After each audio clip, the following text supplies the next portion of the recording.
My name is Hayes Victoria, 28 years old. Today, I will tell you how my boss forced me to work on my wedding day and what happened next. I stood in my apartment at 6:30 in the morning, my wedding dress hanging behind me like a ghost of the day I'd dreamed about for months. My phone buzzed for the 7th time. My boss, Trevor Booth, wasn't giving up. "Victoria, I need you at the office by 8. Non-negotiable." My hands trembled as I read the text. Today was my wedding day. I'd requested this leave 6 months ago, got it approved in writing, and reminded him 3 times. My fiancé, Marcus, was probably awake now, excited, unaware that our perfect day was crumbling. Another text: "The Henderson merger can't wait. You're the only one who knows the account. If you're not here, don't bother coming back Monday." I felt my chest tighten. 3 years I've been with this company. 60-hour weeks, missed birthdays, cancelled vacations. And now this. I looked at my dress again, then at my phone. The church was booked. 80 guests were traveling from 5 different states. Marcus's grandmother was flying in from Arizona. I texted back with shaking fingers, "Trevor, it's my wedding day. You approved this months ago." His response came instantly: "I don't care if it's your funeral. Be here or be unemployed."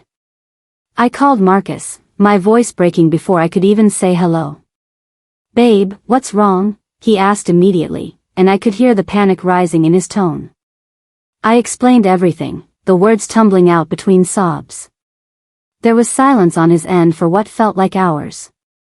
"He can't do this," Marcus finally said, his voice tight with anger. "He can." "He is," I whispered.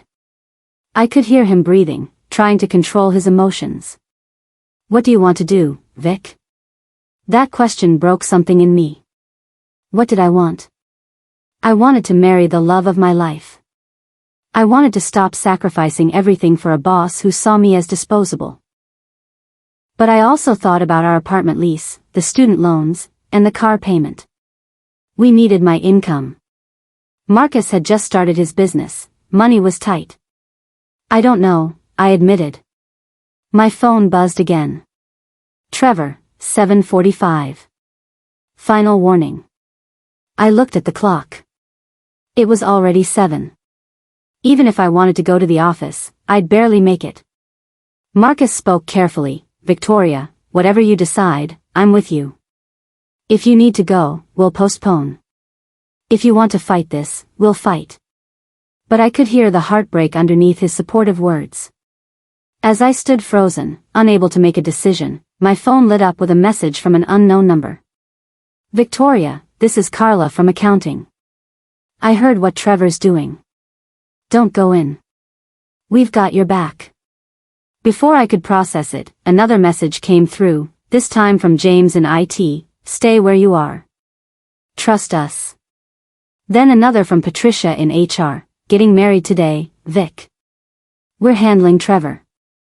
My phone exploded with messages from colleagues I barely knew, some I'd never even spoken to directly. They all said the same thing: "Don't come in, we've got this, enjoy your day." I was stunned. How did they even know? I'd only told my immediate team about the wedding. Trevor had sworn me to secrecy about his demand, probably knowing how bad it looked. My hands were still shaking, but now for a different reason. What were they planning? Another message came through, this time from Brandon, the senior developer who'd been with the company for 8 years. "Check the company Slack in 10 minutes. And Victoria, put on that dress." I stared at my phone, completely confused but feeling the first spark of hope I'd had all morning. I opened my laptop and logged into the company Slack channel, my heart pounding. The main channel, usually reserved for boring announcements and project updates, was exploding with activity. Carla had posted a screenshot of my approved leave request from 6 months ago, timestamped and signed by Trevor himself. Below it, she'd written, "Our colleague Victoria was approved for her wedding day off. She's been a model employee for 3 years. Today, Trevor Booth is threatening to fire her if she doesn't come in. This is unacceptable." The responses came flooding in immediately. People from every department chimed in with their own stories of Trevor's abuse. Marcus from sales, he made me work through my father's funeral. Patricia from HR, he denied my maternity leave twice. James from IT, he called me at midnight on Christmas. The thread grew longer and longer, a damning public record of Trevor's behavior. Someone tagged the CEO, Harold Brennan. Someone else tagged the board of directors. Within minutes, the thread had hundreds of responses. Then Brandon posted, "Everyone who supports Victoria and wants to see change, react with a thumbs up." I watched in disbelief as thumbs up reactions multiplied. 20. 50. 100. The counter kept climbing. At 7:30, Carla posted again, "Anyone who can afford to, meet in the lobby at 7:45. We're walking out until this is resolved." I couldn't believe what I was reading. A walkout? For me? My phone rang. It was Brandon. "Victoria, I know this is overwhelming, but you need to understand something. This isn't just about you anymore. Trevor's been a tyrant for years. You were just the final straw." His voice was calm but determined. "We've all been documenting his behavior for months. HR has gotten dozens of complaints that went nowhere. The board doesn't know because he's been hiding it all. Today, we make them see." I could hear voices in the background, people gathering. "How many people are there?" I asked, my voice barely a whisper. "Right now? About 40. More are coming." Brandon paused. "Get married today, Victoria. We're making sure of it." He hung up. I sat there, my laptop still open, watching the Slack channel explode with messages of support. People were posting photos from the lobby now. I recognized faces, colleagues I'd smiled at in the hallway, people I'd helped with projects, even some I'd never met. They were all there. For me. At exactly 7:45, Trevor posted in the Slack channel. Even through text, I could feel his rage. "Everyone in the lobby, return to your desks immediately or face termination. This is insubordination." Carla responded within seconds, "No. We're not moving until you apologize to Victoria and reinstate her leave without consequences." Trevor's response was unhinged, "You're all fired. Every single one of you. Pack your desks." That was his mistake. Patricia from HR, who'd been quietly watching, finally spoke up, "Trevor, you don't have the authority to fire 43 employees without board approval. As head of HR, I'm officially documenting this entire interaction as hostile workplace behavior. I've also forwarded everything to CEO Brennan, who's currently being briefed." The Slack channel went quiet for a moment. Then Brandon posted a laughing emoji. "Trevor, you just threatened to fire half the operations department on a day we're closing the Henderson merger. Good luck explaining that to the client." I could almost picture Trevor's face turning red. He'd backed himself into a corner, and everyone was watching. My phone buzzed. "Marcus, babe, turn on your TV. Channel 7. I grabbed the remote with trembling hands and switched to Channel 7. There, on the local morning news, was live footage of my office building. The headline read, "Tech company employees walk out to defend colleague's wedding day." My jaw dropped. A reporter stood outside, interviewing Carla. "This is about basic human dignity," Carla was saying, her voice steady and strong. "Victoria Hayes has been an exemplary employee for 3 years. She requested her wedding day off 6 months in advance. It was approved. And this morning, her supervisor threatened to fire her unless she came in. We're not accepting this treatment anymore."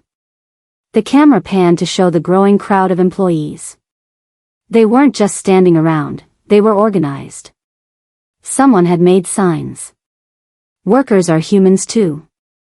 Respect approved leave. Fire bad bosses, not good employees." My phone started ringing non-stop. Friends who'd seen the news.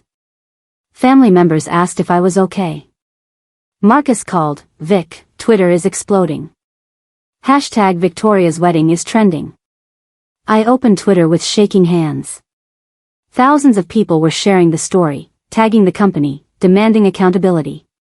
Someone had found Trevor's LinkedIn profile. People were leaving reviews calling out his behavior. The story was spiraling beyond anything I could have imagined. At 8:15, a black car pulled up to the office building. I watched on the live news feed as CEO Harold Brennan stepped out, his face grave. He walked directly to the crowd of employees in the lobby. The news cameras caught everything. "I've been briefed on the situation," Brennan said, his voice carrying across the lobby. "First, let me be clear, Victoria Hayes has my full support. Her leave was approved, and that approval stands. She should be getting married right now, not worrying about her job." A cheer went up from the crowd. Brennan held up his hand. "Second, I'm launching an immediate investigation into Trevor Booth's management practices. Multiple serious allegations have been brought to my attention this morning. Until this investigation concludes, Trevor is suspended without access to company systems or personnel." Another cheer, louder this time. "Third," Brennan continued, "I'm implementing a new policy effective immediately. Any manager who retaliates against an employee for taking approved leave will face immediate termination. No exceptions." The camera zoomed in on Brennan's face. He looked angry, genuinely angry. This company was built on respect and innovation. What happened to Victoria Hayes this morning is antithetical to our values. It ends now. My phone rang. It was Patricia from HR. "Victoria, you're officially cleared. Go get married." I stood in front of my mirror, finally putting on the dress I'd thought I'd never wear today. My hands were still shaking, but now from adrenaline rather than fear. My best friend and maid of honor, Keisha, arrived to help with my hair. "Girl, you're a legend," she said, laughing and crying at the same time. "Do you know your story is international news now? I'm getting texts from my cousin in London." I couldn't process it. This morning, I'd been ready to throw away my wedding to save my job. Now, I had my job, my boss was suspended, and apparently, I was trending worldwide. My mom called, sobbing with happy tears. "Baby, I'm so proud of you. And proud of your colleagues. That's what solidarity looks like." As Keisha worked on my makeup, my phone kept buzzing. Messages from colleagues still at the office, updates on Trevor's suspension, and news outlets requesting interviews. Brandon sent a photo. The entire operations department was decorating their cubicles with makeshift wedding decorations. "We're celebrating here too," his message read. At 9:30, Keisha stepped back to look at me. "You're ready," she said softly. "You're absolutely beautiful, and you're about to marry the love of your life despite that horrible man's best efforts." I looked at myself in the mirror. She was right. I was ready. The church was packed. Every single guest had shown up despite the chaos, despite my frantic messages this morning explaining we might have to cancel. But there was something different now. Mixed among my family and friends were faces I recognized from the office. Carla was there, still in her work clothes. James from IT sat in the back row. Brandon had somehow made it, along with a dozen other colleagues who'd been part of the walkout. Marcus's best man leaned over to whisper to me as I waited in the vestibule, "Your future husband has been a wreck all morning, but in a good way now. He's so proud of you, Vic." The organ music started. My father took my arm, tears already streaming down his face. "You did good, baby girl," he whispered.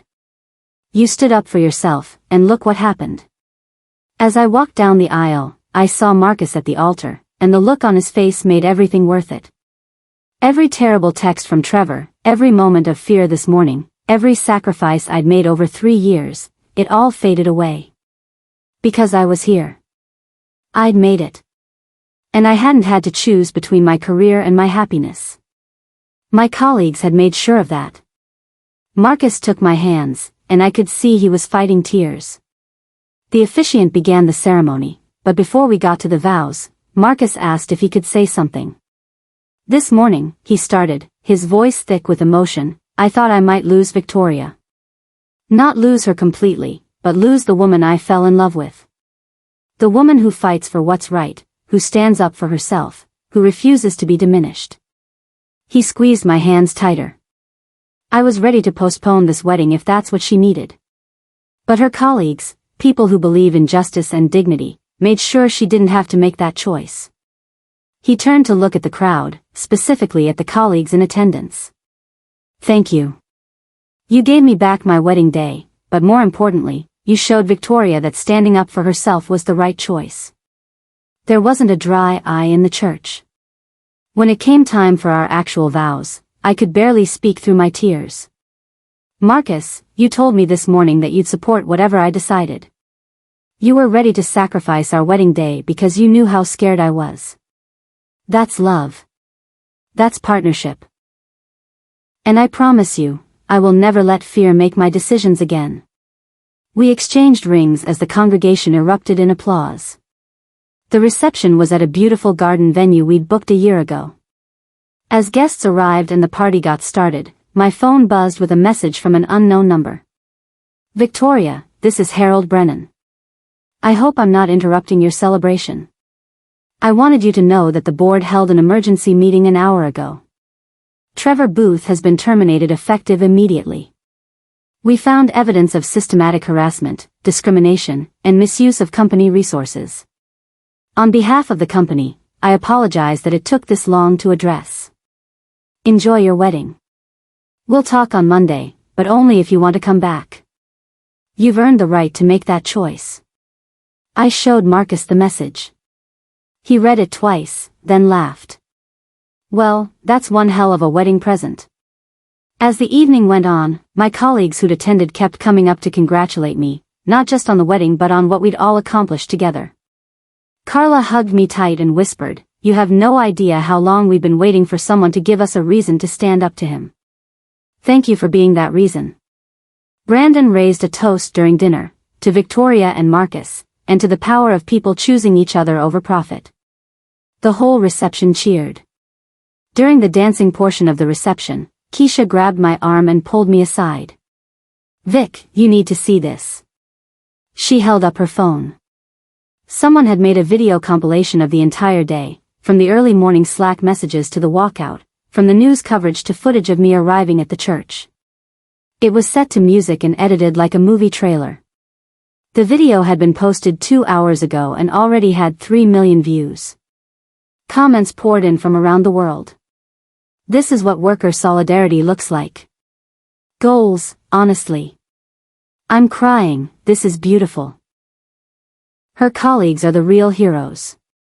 Someone had even identified and created a GoFundMe for my honeymoon, which strangers had donated to, raising $15,000 before Keisha made them shut it down.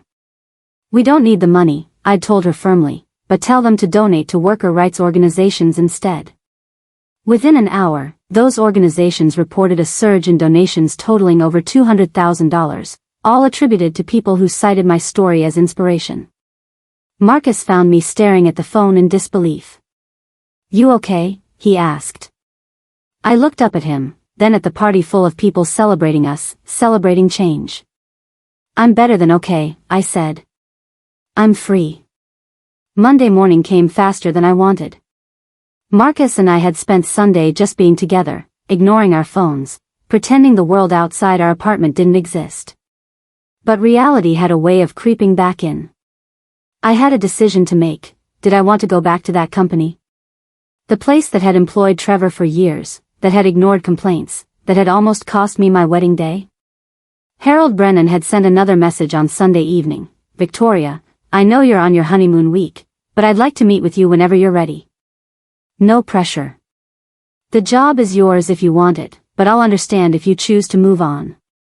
You've already inspired more change here than you realize. I showed the message to Marcus over breakfast. What do you think? I asked. He considered carefully. I think you need to see what's changed before you decide. They fired Trevor, sure, but is that enough? Are they actually going to be different? He was right. I texted Brennan back, I'll come in on Thursday for a meeting. Just to talk. His response was immediate, thank you. That's all I ask. The rest of Monday, I watched the continued fallout online. More companies were announcing policy changes about respecting approved leave.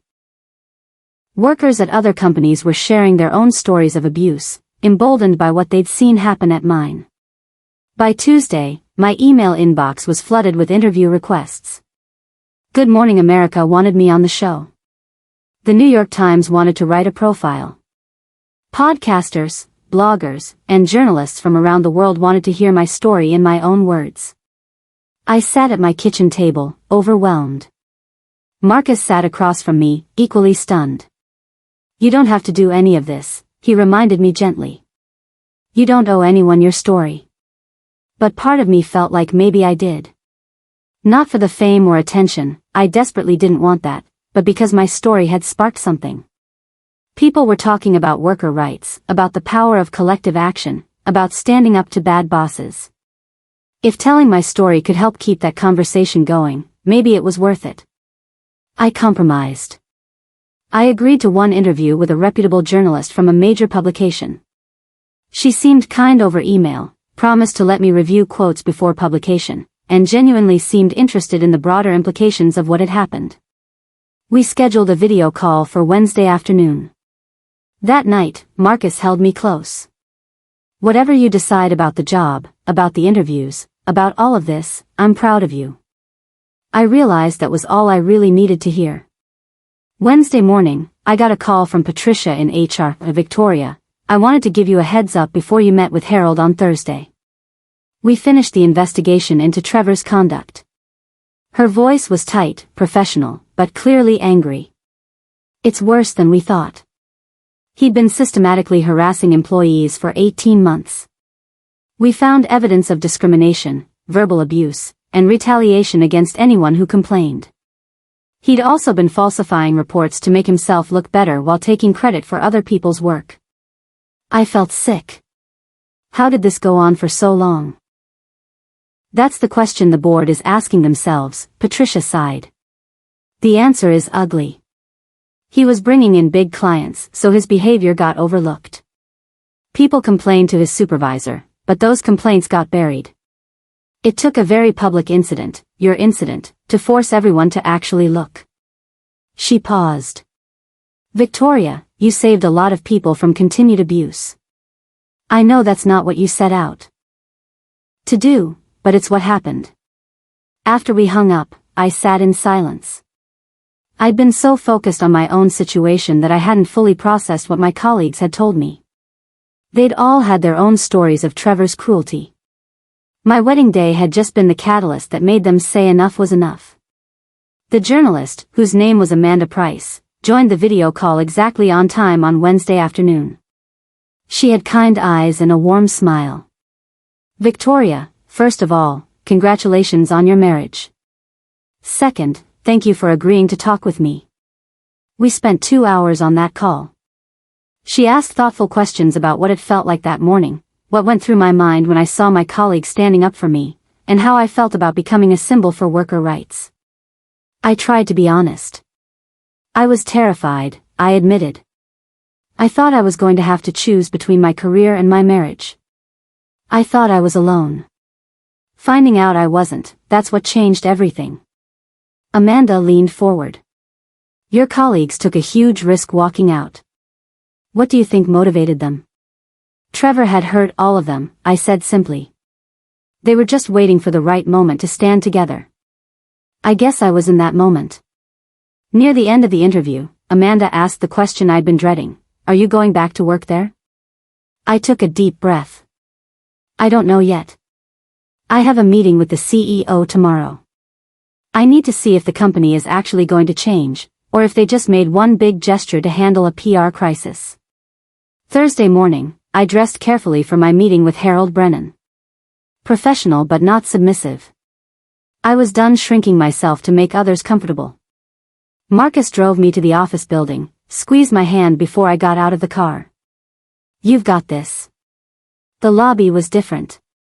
As I walked through, employees I barely knew stopped to thank me, to hug me, to tell me their own stories of how things were already changing. Carla met me at the elevator. "He's nervous," she said with a small smile. "Good. He should be." Harold Brennan's office was on the top floor, all glass windows and expensive furniture. He stood when I entered, offered his hand. "Victoria. Thank you for coming." We sat down across from each other. He looked tired, older than I remembered. "I owe you an apology," he started. "Not just for Trevor, but for the culture that allowed Trevor to thrive. We failed you. We failed a lot of people." I stayed quiet, letting him continue. "I've spent the last week learning things about my own company that horrified me. Trevor was a symptom of a bigger problem. We prioritized results over people. We ignored warning signs because it was easier than confronting difficult truths." He slid a folder across the desk. "This is what we're implementing, effective immediately." I opened the folder. Inside was a comprehensive list of policy changes, all in official company letterhead, already approved by the board. Mandatory sensitivity training for all managers. A new anonymous reporting system for workplace complaints that bypasses direct supervisors. A workers' council with real power to review management decisions. Guaranteed respect for all approved time off, with automatic escalation to the board if any manager attempted retaliation. Clear consequences for abuse, including termination regardless of performance. I read through everything twice. "This is extensive," I said carefully. Harold nodded. "It's a start.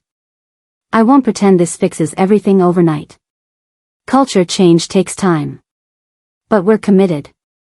He leaned forward. "Victoria, I'd like to offer you a new position. Senior Operations Manager, a significant raise, and you'd report directly to me, not to a department head. You'd also be the employee liaison to the board, giving you direct access to report problems." I stared at him. "You're offering me a promotion?" "I'm offering you a voice," he corrected. "You've proven you're not afraid to stand up for what's right. We need people like you in leadership." "But," he added quickly, "I understand if you don't want to come back at all. No hard feelings. Excellent reference regardless." I asked for time to think about it. Before leaving the building, I stopped by the operations floor. My old desk was covered in cards and flowers, welcoming me back even though I hadn't decided yet. Carla, Brandon, James, and a dozen others gathered around. "So?" Carla asked. "What did he offer?" I told them about the promotion, the policy changes, and the new position. They exchanged glances. "What do you think?" I asked them. "Does this feel real to you? Or is it just performative?" Brandon spoke first. "It feels real. We've already seen changes. New managers were brought in to replace Trevor and his cronies. HR has been interviewing people one-on-one about their experiences. They're actually listening." James nodded. "They announced the Workers' Council yesterday. We're voting on representatives next week. I'm running, actually. Someone needs to keep them honest." Carla grabbed my hands. "Victoria, whatever you decide, you've already changed this place. You don't owe us anything more. But if you stay, if you take that position, you'll have backup.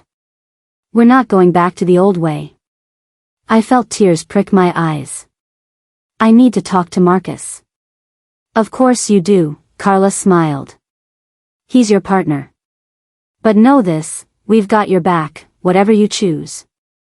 That evening, Marcus and I sat on our balcony, watching the sunset. I'd told him everything about the meeting, about the promotion, about my uncertainty. "What's your gut telling you?" he asked. I thought about it. Part of me wants to take it. To see if we really can change things. To use this position to help other people. And the other part? The other part wants to walk away clean. Start somewhere new where I'm not the girl who fought back, but just Victoria, doing good work. Marcus was quiet for a long moment. "Can I tell you what I see?" he asked. I nodded. I see someone who accidentally started a revolution. Not because you wanted to, but because you were put in an impossible position and refused to accept it. Now you have a choice. You can walk away, and no one would blame you. Or you can stay and make sure that revolution actually sticks. He took my hand. I'll support either choice. But I think you already know what you want to do. He was right. I did know. I was just scared to admit it. I want to stay, I whispered. I want to make sure this actually changes things for people. Marcus smiled. Then that's what you'll do. Friday morning, I called Harold Brennan. I'll take the position, I said without preamble.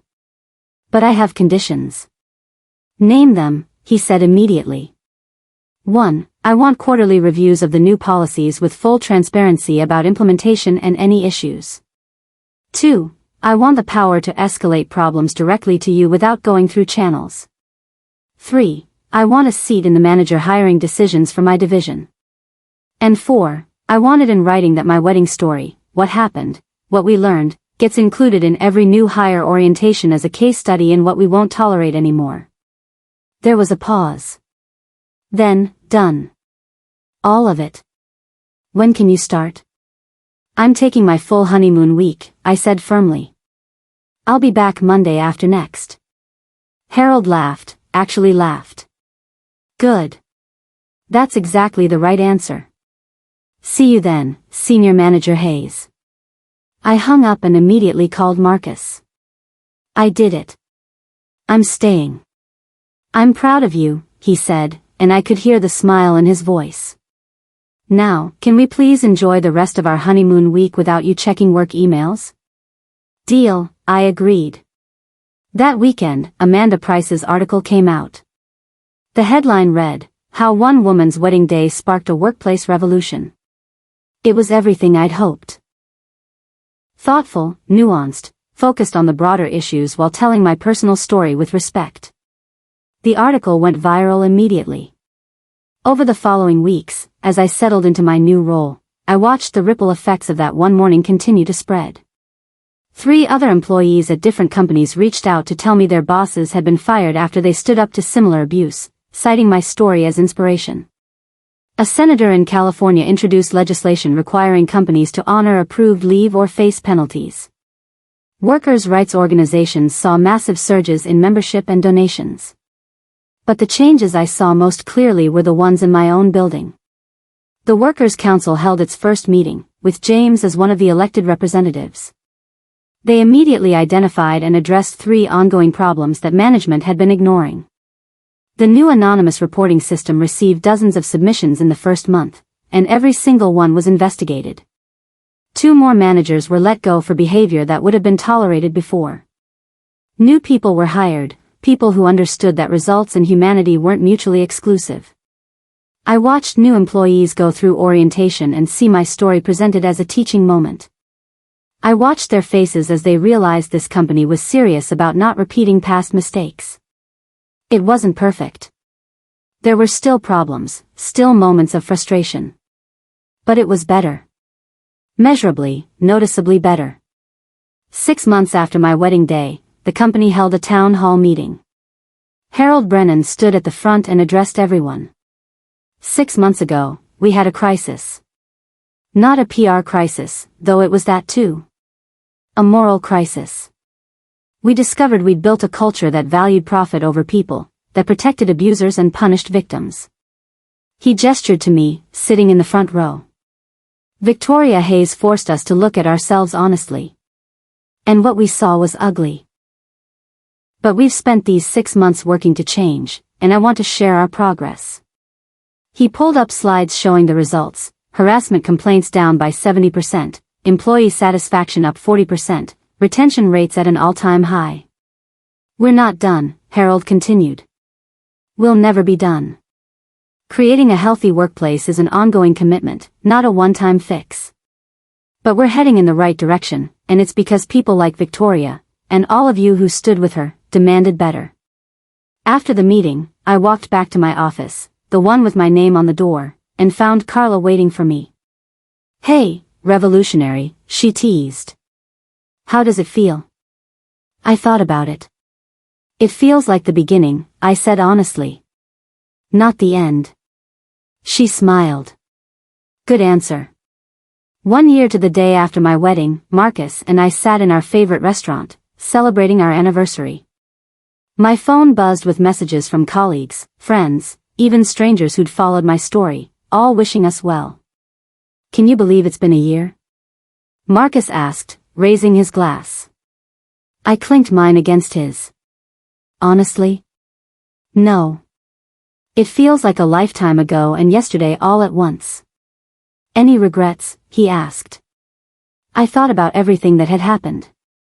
The fear, the anger, the overwhelming support, the changes, the hard work of the past year. Not one, I said firmly. That morning, I thought I had to choose between my happiness and my livelihood. Turns out, I didn't have to choose. My colleagues made sure of that. Marcus reached across the table and took my hand. You know what I think about when I remember that day? What? I think about how scared you were, how certain you were that you'd lose everything, and how wrong that fear turned out to be. Because when you stood up for yourself, you weren't alone. You were never alone. He was right. I hadn't been alone.